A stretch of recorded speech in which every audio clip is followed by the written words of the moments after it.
విశాఖలో వైకాపాకు మరో దెబ్బ తగిలింది. విశాఖ దక్షిణ నియోజకవర్గంలో వైకాపా తరపున పనిచేసిన వైద్యుడు రమణమూర్తి తెలుగుదేశం పార్టీలో చేరారు. మంత్రి గంటా శ్రీనివాసరావు ఆయనకు కండువా కప్పి తెలుగుదేశం పార్టీలోకి ఆహ్వానించారు. రమణమూర్తి రాకతో దక్షిణ నియోజకవర్గంలో పార్టీకి మరింత బలం చేకూరుతుందన్నారు. 5 ఏళ్లలో ప్రభుత్వం అమలు చేసిన పథకాలపై ప్రజలు సంతృప్తి వ్యక్తం చేస్తున్నారని మంత్రి గంటా అన్నారు.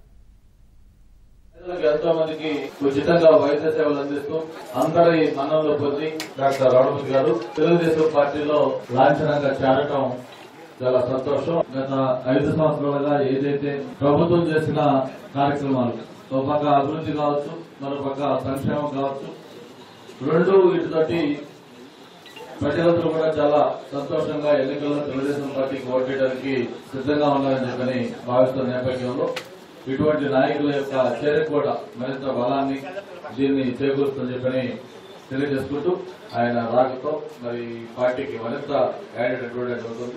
మరి తనకు కూడా మంచి భవిష్యత్తు ఉండే విధంగా మేమందరం కూడా బాధ్యత తీసుకుంటాం.